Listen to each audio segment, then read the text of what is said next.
Good morning class. हमारा chapter 6 lines and angles की exercise 6.1 चल रही है, जिसमें मैंने कल आपको कुछ बेसिक चीज़ और 2 क्वेश्चन एक्सरसाइज के कल करा दिए थे।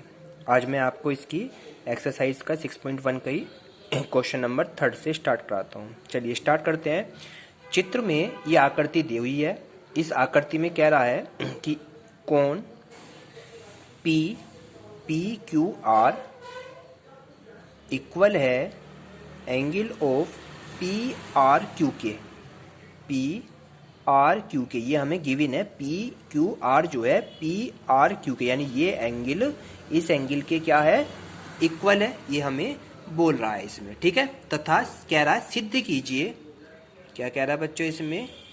सिद्ध करो कि कोण PQS, ये वाला जो एंगल है PQS इक्वल होगा PRT के, यानी इसके। ये बाहर वाले बहिष कोण आपस में क्या होंगे? बराबर होंगे। ये हमें प्रूव्ड करके लेकर आना है। ठीक है, चलिए स्टार्ट करते हैं।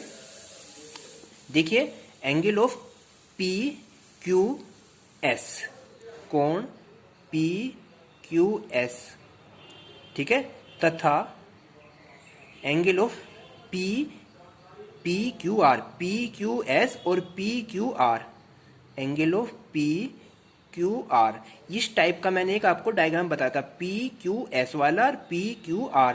ये एक क्या है? रेखिक युग्म के कोण है। ये क्या है? एक रेखिक युग्म के क्या है बच्चों? कोण है। रेखिक युग्म के कोण है। और जब ये रेखिक युग्म के कोण होते हैं, दैट इज उस कंडीशन पे एंगल ऑफ PQS जो होगा, angle of PQS plus angle of PQR, angle of PQR आपस में कितने होते हैं? 180 होते हैं। ये रेखिक युग्म की कंडीशन है। जब ये वाला कोण और ये वाला कोण आपस में रेखिक युग्म होते हैं तो इन दोनों का योगफल क्या होता है बच्चों? 180 होता है। ये हमने कंडीशन पढ़ी हुई है, इसे हमने कह दिया इक्वेशन 1। ठीक है, अब पुनः बिंदु QT जो है, पुनः QT क्या है? एक ऋजु रेखा है, Q से लेकर T तक ऋजु रेखा, जिसका एक कोण 180 होता है, सरल रेखा जिसे कहते हैं। QT क्या है? एक ऋजु रेखा है, जिसके बिंदु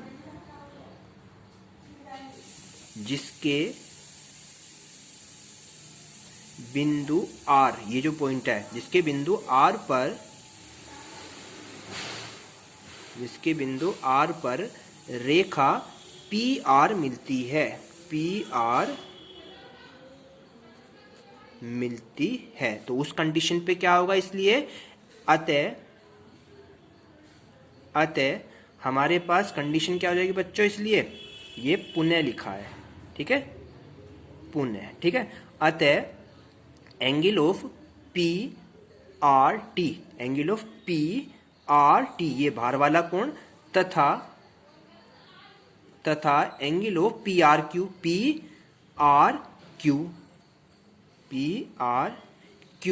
B क्या है? एक रेखिक युग्म के कोण है। B एक रेखिक युग्म के क्या है? कोण है। रेखिक युग्म के कोण है। और जब रेखिक युग्म के कोण होते हैं, कौन कौन सा? एंगल ऑफ PRT और एंगल ऑफ PRQ। ये भी क्या है? ये पूरा एक रेखिक युग्म हो गया। इन दोनों का योगफल भी कितना होगा? 180 होगा। Angle of PRQ plus angle of PRT, दोनों का योगफल कितना होगा बच्चों? इसमें भी 180। ये बन गई इक्वेशन 2। अब समीकरण 1 व 2 से, समीकरण 1 व 2 से, एक और, इसका मतलब है एंड, 1 और 2 से क्या होगा? इन दोनों को आपस में बराबर रख दीजिए। ये भी 180 का मान है और ये भी 180 का मान, तो ये दोनों आपस में क्या हो जाएंगे? इक्वल हो जाएंगे। Angle of PQS plus angle of PQR angle of P Q R is equal to angle of P R Q plus angle of P R T. अब देखो इसमें से कौन सा कैंसिल आउट हो रहा है, उसको हम कैंसिल कर देंगे। यहाँ पे पी क्यू आर से आपका पी क्यू आर कैंसिल हो जाएगा, तो यहाँ पे क्या रहेगा आपका ओनली बच्चों यहाँ पे, परंतु हमें दिया हुआ है,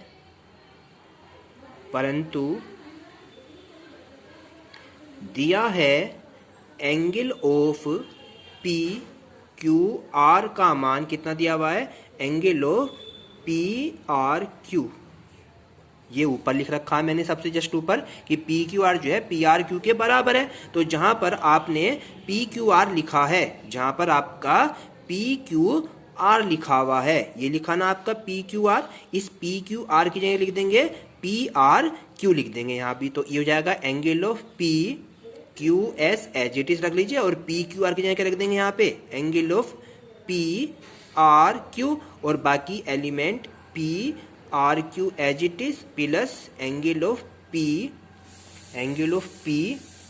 are T as it is. अब देखिए ये भी पी आर क्यू, ये पी आर क्यू, दोनों आपस में क्या हो गए, कैंसिल आउट हो गए, तो यहाँ रह गया angle of P Q S is equal to, यहाँ रह गया angle of P R T, और ये क्या हो गया बच्चों हमारा प्रूव्ड हो जाता है। यही हमें आंसर बन जाता है, यही हमें सिद्ध करके लेकर आना था। ठीक है, नेक्स्ट क्वेश्चन वेरी इंपॉर्टेंट है, 4th नंबर का क्वेश्चन। देखिए आकृति बनी हुई है, पहले मैं आपको चित्र बना देता हूं इसकी, ये इसकी एक आकृति बनी हुई है बच्चों, इसमें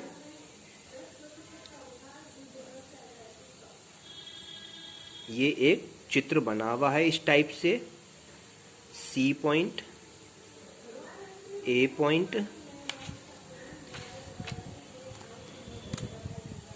यहाँ पे हो गया ये वाला पॉइंट, डी पॉइंट दे रखा है, इस वाले को एंगल को एक्स है, ये वाला पूरा डब्लू है, ये वाला जेड है, और ये वाला वाई दे रखा है। ठीक है, इस पॉइंट को नाम दे दिया इसने बी। ये एक चित्र बना हुआ है इस तरीके से, और चित्र में कह रहा है ये आकृति में यदि एक्स प्लस वाई जो है इक्वल है डब्लू प्लस जेड के, यानी एक्स और वाई का जोड़ डब्लू प्लस जेड के योग के बराबर है, तो सिद्ध कीजिए। सिद्ध क्या करना है बच्चों, हमें सिद्ध करना है, क्या सिद्ध करना है कि एक रिजु रेखा जो है ए, इसको ओ कह दिया बिंदु, रिजु रेखा ओ, ए ओ बी जो होगी वो क्या होगी, एक रिजु रेखा होगी। सिद्ध कीजिए कि ए ओ बी क्या है, एक रिजु रेखा। रिजु रेखा का मतलब है कि ये 180 का एंगल बनेगा पूरा कंप्लीट, रिजु रेखा है, ये हमें सिद्ध करके लेकर आना है। ठीक है बच्चों, अब देखिए कैसे वेरीफाई करेंगे। हम जानते हैं जब एंगल एक्स एक ही बिंदु ओ पर मिल रहे हैं, कोण एक्स, चूंकि x angle of y, angle of z और एंगल ऑफ डब्लू। ठीक है, एक ही बिंदु पर बने हैं। जब एक ही बिंदु पर बनते हैं तो जब इस पूरे एंगल को हम घुमाते हैं तो ये पूरा एंगल क्या हो जाता है, 360 हो जाता है। और 360 यानी चारों का जो योगफल होगा, x plus y plus z plus डब्लू, तीनों का योगफल, चारों का योगफल कितना होगा बच्चों, यहाँ पे 360 होगा। ठीक है, इसे हमने इक्वेशन 1 मान लेते हैं। अब हमारे पास गिवन है, दिया है क्या दिया हुआ है, x plus y is equal to कितना है, w प्लस जेड दिया हुआ है।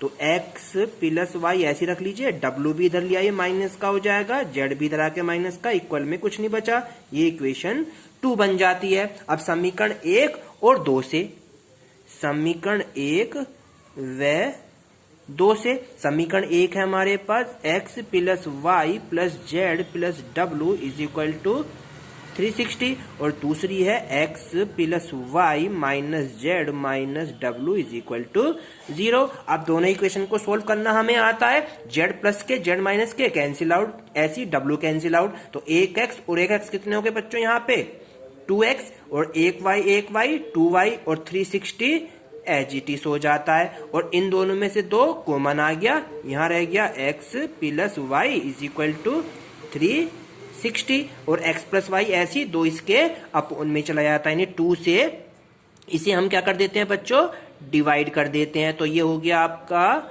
x plus y is equal to 180। ठीक है, ये आपका यहाँ पे सोल्व हो जाता है। इसलिए x प्लस वाई ये तो दोनों एंगल है जो इस लाइन पर बने हुए हैं, ए ओ बी लाइन पर कौन से एंगल बने हुए हैं एक्स वाई, तो इसलिए क्या हो गया ए ओ बी क्या हो गया एक रिजु रेखा हो गई। अतः ए ओ बी एक रिजु रेखा है।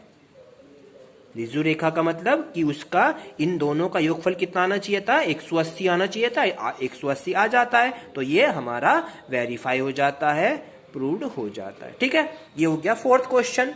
नेक्स्ट क्वेश्चन की तरफ चलते हैं, question number 5th। Question number 5th देख लेते हैं, और क्वेश्चन नंबर 5th और 6 इसमें 2 पार्ट हैं। ठीक है, क्वेश्चन नंबर 5th देख लेते हैं। 5वां क्वेश्चन कह रहा है आकृति बनी हुई है चित्र में, ये आपका चित्र बना हुआ है, ये पॉइंट हो गया P पॉइंट, ये बिंदु O हो गया और ये पॉइंट हो गया Q। ठीक है, इसको लाइन को ड्रॉ करती हुई एक लाइन जा रही है, इसका नाम दे रखा है इसने S। ठीक है, इसका नाम दे रखा है पॉइंट R। ये चित्र बना हुआ है इसका आपका बुक्स में। अब कह रहा है इस चित्र में आकृति में POQ एक रेखा है, POQ एक रेखा है, OR तथा PQ पर लंब है। OR जो है इस PQ पर क्या है सीधी लंब है, परपेंडिकुलर खड़ी है, यानी कि 90 डिग्री पे है, तथा किरणों O से P, O से R और O से S एक अन्य किरण है। सिद्ध करना है, सिद्ध क्या करना है बच्चों, हमें सिद्ध करना है, सबसे पहले हमें सिद्ध क्या करना है कि कोण ROS यानी जो ये वाला एंगल है ROS इक्वल है 1/2 एंगल ऑफ QOS कौन सा है QOS minus angle of POS के। ये हमें प्रूव करके लेकर आना है। ठीक है, चलिए स्टार्ट करते हैं। सबसे पहले POQ क्या है, POQ एक रिजु रेखा है, क्योंकि POQ एक रिजु रेखा है। क्या है बच्चों, ये रिजु रेखा है हमारे पास। ठीक है, अब ये रिजु रेखा है तो उस कंडीशन में किरण OR जो है और POR जो है इस PQ पर क्या है लंब है। जब ये लंब है तो इस कंडीशन पे हमारे पास किरण OR PQ पर क्या है लंब है, PQ पर लंब होती है, तो उस कंडीशन पे एंगल ऑफ QOR कितने डिग्री का होगा, एंगल ऑफ QOR कितने डिग्री का होगा बच्चों, ये 90 डिग्री का। ये जो एंगल है कितने डिग्री का है 90 डिग्री का होगा। और एंगल ऑफ POR भी कितने डिग्री का होगा, ये वाला भी 90 डिग्री का होगा। POR भी कितने डिग्री का होगा 90 डिग्री का होगा। ठीक है, यहां तक angle of QOR angle of POR दोनों कितने हो गए 90 डिग्री के हो गए। अब एंगल ऑफ POS तथा एंगल ऑफ ROS दोनों कितने हो गए 90 डिग्री हो गए। ये वाला ये एंगल और ये एंगल दोनों कितने हो गए पूरा बन गया। तो इसलिए क्या हो जाएगा, इसलिए हमारे पास एंगल ऑफ POS ये वाला छोटा वाला angle plus angle of ROS दोनों का योगफल कितना होगा पूरा 90 डिग्री होगा। ठीक है, यहां से POS की वैल्यू निकाल लीजिए। POS ऐसे लिख लीजिए, ROS उधर जाके कैसा हो जाएगा, माइनस का हो जाएगा। ये हो गया एंगल ऑफ ROS हो जाता है। ठीक है, यहां से बच्चों इस कंडीशन तक, यहां तक सिंपल है, इसको इक्वेशन 1 मान लीजिए। अब नेक्स्ट लेके चलते हैं इसमें। अब तथा एंगल ऑफ QOS ये वाले एंगल पर आ जाइए। एंगल ऑफ QOS किसके बराबर होगा, angle of ROS, angle of ROS, क्योंकि हमें अब की बार ये पूरा ये चाहिए, तो इसके लिए इसका योगफल प्लस इसका योगफल होगा। तो यहां लिख दीजिए angle of ROS plus angle of QOR, angle of QOR होगा। और हमें एंगल ऑफ QOS तो ऐसे लिख लीजिए, प्लस एंगल ऑफ ROS भी ऐसे लिख लीजिए। और इसका मान हमें पता है कितना है, 90 डिग्री दे रखा है। क्लियर हो गया, इसे इक्वेशन 2 लिख लीजिए। अब इक्वेशन 2 में से समीकरण 2 में से एक को घटाने पर, यानी समीकरण दूसरी में से पहली वाली को माइनस कर दीजिए। तो लिखिए पहले एंगल ऑफ QOS माइनस का चिन्ह, इसमें से एंगल ऑफ क्या हो जाएगा,